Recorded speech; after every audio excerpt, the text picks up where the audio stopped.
예, 정말 이제 며칠 남지 않은 올해 거래일인데요. 어떻게 시장을 읽고 전략을 세울 것인가. 오늘 시황 해설은 색깔 있는 남자, KB증권 프라임센터 박건희 차장님 오셨습니다. 어서 오십시오. 안녕하십니까. 반갑습니다.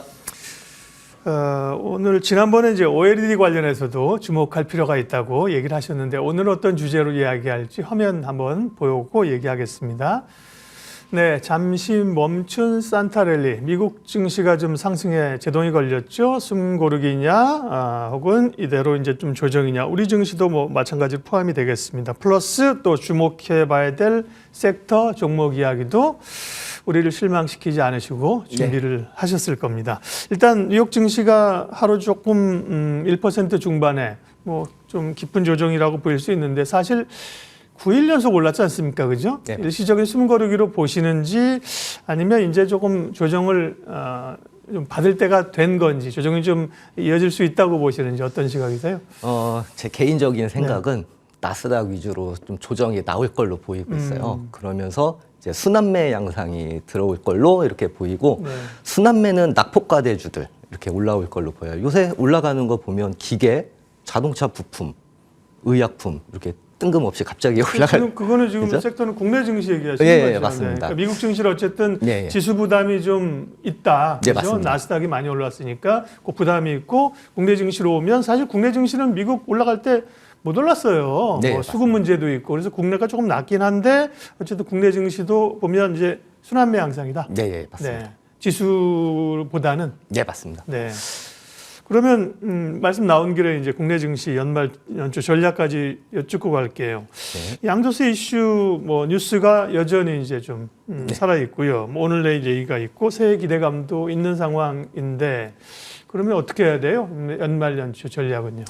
일단은 쉬어가는 분위기가 맞는 걸로 보이고 거기에서 틈새 시장으로 할 거면 아까 말씀드린 대로 이제 낙폭과대주들 위주로 해야 될 것 같은데 이제 그 이유를 이제 나스닥 지수부터 한번 보면서 제가 한번 설명을 드리겠습니다.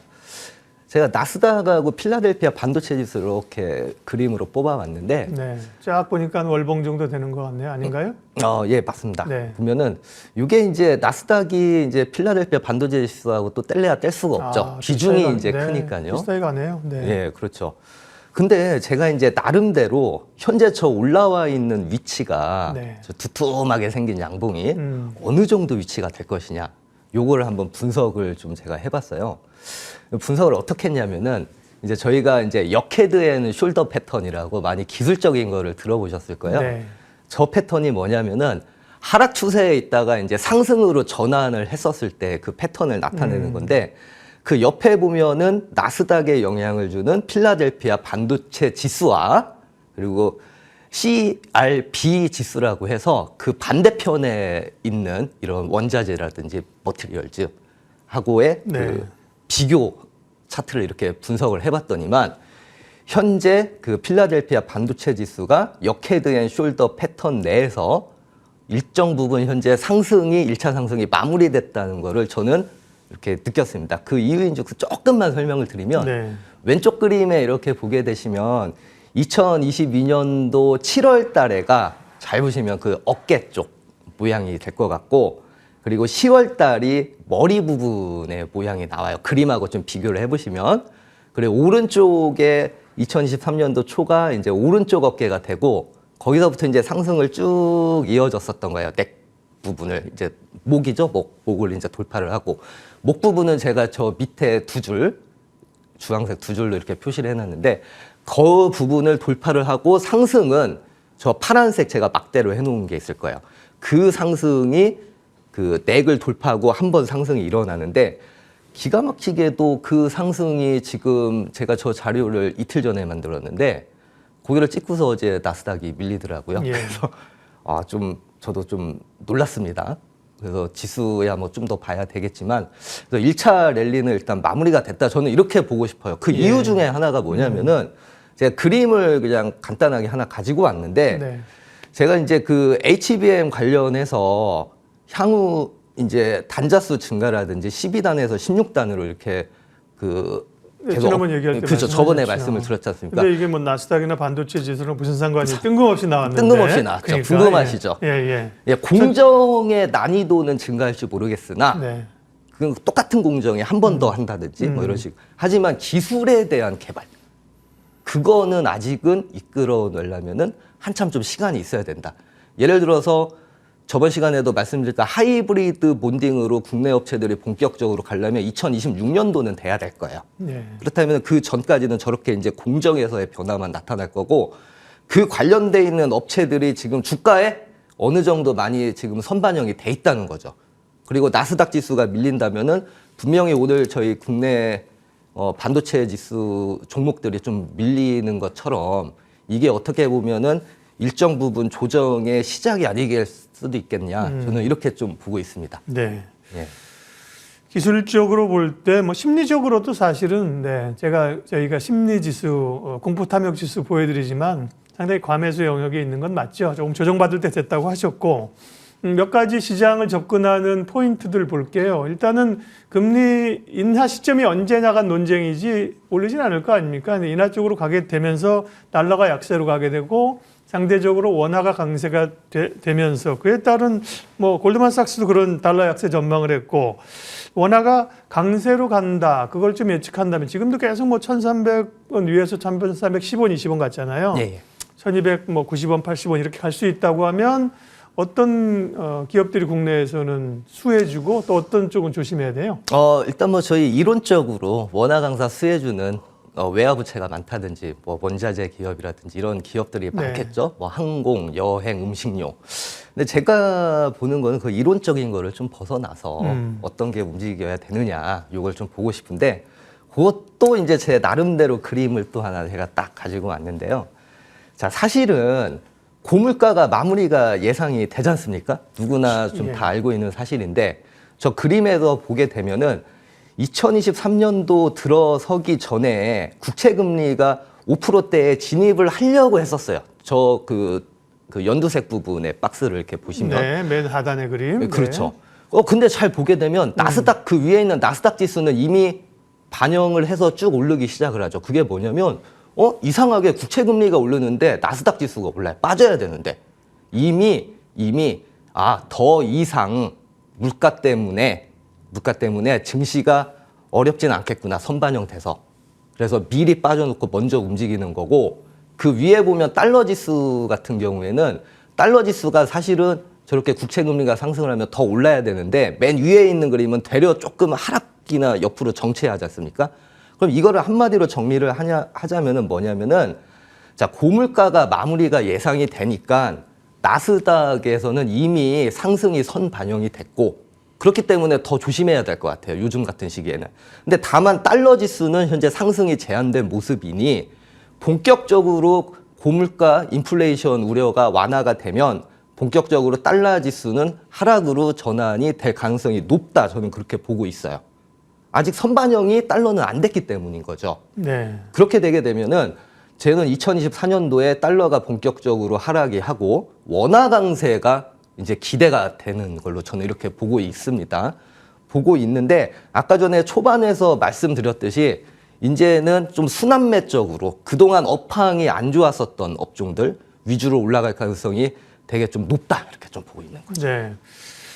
오늘은 이제 좀 논의할 주제들이 몇 가지 돼서요. 달러 약세, 원화 강세에 대한 거는 방향성만 말씀하시고 추후에 뭐 그런 움직임이 있거나 그게 좀 세부적인 분석이 되면 그 부분은 다시 한번 논의하도록 하죠. 그다음에 정부가 여러 정책들을 또 연말되니까 새해 그림들을 좀 그리는 모양입니다. 어제는 우리 국가의 12대 국가 전략 기술을 확정해서 발표했다고 해서 관련주도 좀 움직인 걸로 알고 있는데요. 12개가 뭔지 저희가 준비한 화면 통해서 말씀드리고 질문 드릴게요.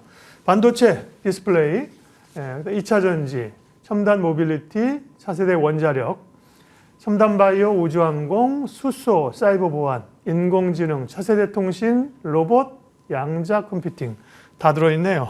저것만 적어서 하면 되는 거예요. 근데 12개나 많아요. 그중에 좀 포인트 좀 잡아주세요.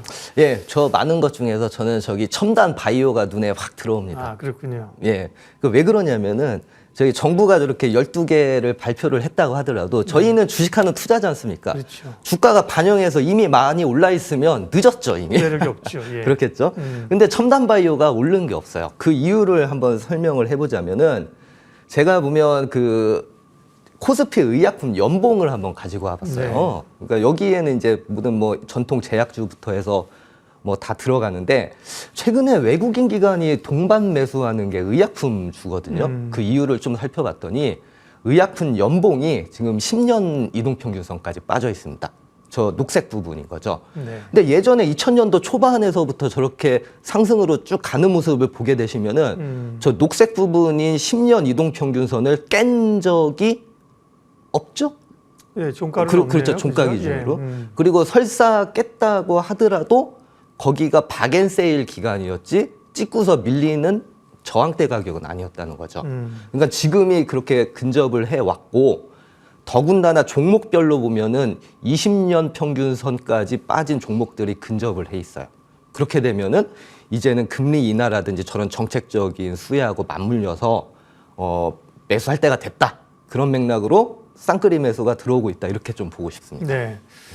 정부의 뭐 국가 전략, 기술 이런 쪽은 중요하죠. 앞으로 그렇죠. 당장 영향을 미치는 게 아니라 핵심들이 다 있습니다. 반도체, 로봇, 뭐 2차 전지 다 포함되어 있는 거고요. 이 또한 추후에 좀 구체적으로 얘기할 기회가 있을 것 같고 그중에 차장님은 바이오가 눈에 들어온다. 네. 네. 바이오가 근데 연봉을 보여주시니까 좀 전에 보면 그냥 일봉처럼 보면 저 정도 조정이면 뭐 감내할 수 있는 거지만 사실은 뭐 일봉 주봉으로 보면 떨어진 건 또 엄청 많이 떨어져서 변동이 있죠. 그죠? 그러니까 이게 주봉 월봉만 봐도 괜찮은 것 같은데 사실 그 폭이 연봉의 폭이라고 하는 게 사실 굉장히 큰 거예요. 네. 근데 이제 금리 인하 시기 이런 거에 대해서 바이오에 대한 관심이 있다. 오케이. 그 정도까지 하고요. 자, 그러면 이제 쭉 시장에 대한 미국 증시, 국내 증시 전략, 또 주목해야 될 몇 가지 이슈들을 봤는데, 그래도 이제 오시면 관심 기업을 하나씩은 말씀해주고 가셔야 돼서 네. 오늘 좀 눈여겨볼 기업은 어딜까요? 저는 요새 또 건설기계주들 올라오고 있더라고요. 예. 그래서 저는 HD 현대일렉트릭을 한번 말씀을. 현대 일렉트릭은 변압기 쪽이고, 예, 현대 인프라코어죠. 인프라코어 예. 이름이 비슷해가지고요. 예, 네. 현대 예. 인프라코어 이렇게 보도록 하겠습니다. 자, 이게 코어자가 저는 이제 종목의 연상을 할 때 뭔가를 이제 그 종목의 그 번호하고 좀 연관을 하는데 인프라 코어가 들어갔지 않습니까? 코어라 좋습니까? 예, 옛날 코어. 두산 인프라코어잖아요. 이거 네, 맞습니다. 현대가 인수한 거잖아요. 그렇죠. 네. 그래서 현대 건설기계는 네. 약간 좀 신흥국 쪽 그리고 네. 저희 현대 인프라코어는 코어니까 네. 선진국. 네. 선진국에서 대형 굴삭기 네. 코어지 않습니까? 코어. 그렇게 좀 생각을 하면 되는데 그 이해는 좋네요. 그렇게 하니까. 그렇죠. 네. 그 인프라 코어가 되는 대형 굴삭기가 어디서 쓰이냐면은 사실은 미국 쪽을 잘 봐야 돼요. 왜 그러냐? 제가 국세청에 가서 굴삭기 국가별 수출 동향을 엊그저께 쭉 뽑아봤더니만 네. 지금 피크아웃 논란이 일어나는 거 있는 건 사실이에요. 잘 보시면 미국을 필두로 해서 저렇게 그래프 수출이 떨어지고 있습니다. 쭉 떨어지고 있죠. 근데 저게 이제 저는 일시적인 영향으로 조금 보고 있고 되려 2023년도 노벰버 거 11월 달 거는 미국 쪽에서 올라오고 있고 저 국가별 수출에서 미국이 굉장히 큰데 저게 국내 굴착기 수출의 한 3분의 2를 차지를 하고 있어요. 근데 미국에서 저게 피크아웃 논란이 있지만 왜 구조적으로 성장을 할 수밖에 없느냐가 있는데 제가 그 미국의 신규 주택 착공 추이하고 제조업 건설 지출에 대한 그래프를 가지고 왔는데 지금 왼쪽 그래프 놓고 보면은 전체 미국의 제조업 건설에 관련돼 있는 저런 인프라 투자가 굉장히 지출이 많이 일어나고 있고 그렇게 되면은 가장 큰 인프라 쪽에서는 코어가 필요하기 때문에 대형 굴착기가 필요한 거죠. 근데 인프라 코어가 한 가지 문제가 있습니다. 왜냐하면 대형 굴착기는 있는데 소형이 없어요. 지게차라든지 이런 게. 저희가 이제 그 집을 짓게 되면 이제 정원도 구성해야 되고 뭐 여러 가지 뭐 수영장도 만들어야 되고 조그만 게 필요하죠. 그래서 어제 두산 바켓이 올라간 거거든요. 두산 바켓은 미국의 이제 지게차라든지 소형. 근데 현대 인프라코어가 드디어 자 현대 건설기계하고 협업을 해가지고 제품 라인업을 대형에서 중형까지 이렇게 넓히기 시작을 했습니다. 그렇게 되면은 어떻게 되냐면 그렇지 않아도 미국은 이렇게 제조업 건설이 늘어나고 있는데 최근에 사우디라든지 특히 특히나 이제 튀르키예 쪽이 굉장히 신흥국 쪽에서도 굉장히 커지고 있거든요. 신흥국 쪽에서도 인프라코어가 라인업 확대로 인해서 시장 점유율을 더 넓힐 수 있다. 이러한 시나리오 스토리가 될 수 있는 거죠. 그래서 좀 관심을 가질 필요가 좀 있을 것 같다. 이렇게 말씀을 드리고, 그래서 제가 이제 그 주요 건설 기계사들의 밸류에이션을 한번 가지고 와봤습니다. 네. 그래서 그래프 맨 맞게 보시면 되면은 PBR 기준 ROE라고 있어요. 근데 저 ROE라는 게 한마디로 표현을 하자면 내 기업의 주주들이 벌어들이는 이자율, 수익률인데 PBR이 지금 현대인프라코어가 0.82 이렇게 좀 돼 있지 않습니까? 근데 이를 기준으로 했을 때 제값도 못 받는 거예요. 굳이 부동산으로 따지면은 임대 수익률이 자산가치 이하라는 거죠. 그렇죠, 그렇죠. 16%나 주는데 자산 가치가 1에도 못 미치는 만큼 되게 저평가돼 있고 그 옆에 보면은 카터필러 같은 경우가 물론 ROE가 47%가 넘지만 PBR이 5배로 굉장히 레벨이 고밸류가 돼 있죠. 국내 업체 건설 기계들이 못 갈 이유가 없다. 저는 이렇게 말씀을 드리고 싶습니다. 네. 오늘 박건희 차장님 모셔서 시황 흐름 읽어주셨고요. 또 사실 변압기, 현대 일렉트릭 이런 조금 잘 갔는데 인프라코어나 이제 건설기가 좀 많이 눌렸었어요. 조금 주목해 볼 필요가 있다고 말씀을 해주셔서 HD 현대 인프라코어 봤고요. 또 새해 시장의 포인트와 함께 좋은 기업들 골라주실 거예요. 오늘은 여기까지 하겠습니다. KB증권 프라임센터 박건희 차장님 함께했습니다. 고맙습니다. 네, 감사합니다.